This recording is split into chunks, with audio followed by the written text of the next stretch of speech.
چاودێرانی سیاسی لە هەرێمی کوردستان لە گەری دروستبوونی هەر شەڕێکی نەخوازرا و لە ناوچەکە هۆشداری دەدەن و دەڵێن قەوارەی هەرێمی کوردستان دەکەوێتە مەترسیەوە و کاریگەریش لەسەر کۆی پرۆسەی سیاسی و لایەنە ئابووری و کۆمەڵایەتیەکانیش دروست دەکات.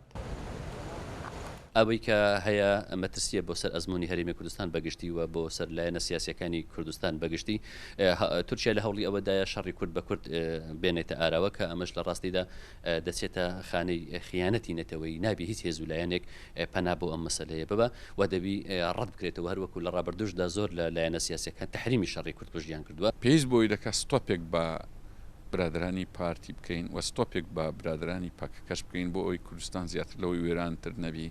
قۆڵەوە قسەی ئێمە نیە بلاس خارت نوێنەری ئومەل متحیدەیە گوتی هەرێمی کوردستان لەو پەڕی مەترسیدایە. چاودێرانی سیاسی تاکید دەکەنەوە دۆخەکەوا دەخوازێت هەموو لایەک دوور بکەونەوە لە لێدوانی توند و دژبەیەک. دەشڵێن پێویستە بەرپرسیارانە و لە ڕێگەی دیالۆگ و لێکتێگەیشتنەوە مامەڵە بکەن و ئەزمموی هەرێمی کوردستان لەو مەترسیانەی هەن بپارێزن. پاراستنی هەرێمی کوردستانیش وەکو کیانی خۆی بەشەکەلەوەی پێویستی بە تەفاهم و گفتوگە و لێکتێگەیشتن هەیە. هیچ زۆرە بابرێن هەڵوێستەشی تند و لێدوانێکی تند خزمەت بۆ دۆخی ئێستا ناکەم. بەڕای من یان لە ئێستادا و بەردەوامیش بابرێن خۆی نەمەتی سیاسی زانستی سیاسی هەموو لایەنەکان هانداتن بۆی گفتوگۆی سیاسی بکرێتن. ڕۆژانە سنوورەکانی هەرێمی کوردستان لەشکرکێشی و بۆردومانی تێدا دەکرێت.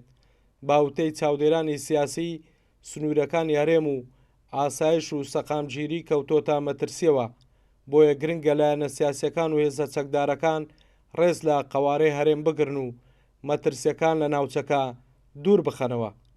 هەڵگورد ئەحمەد، کورسات نیوز، هاولێر.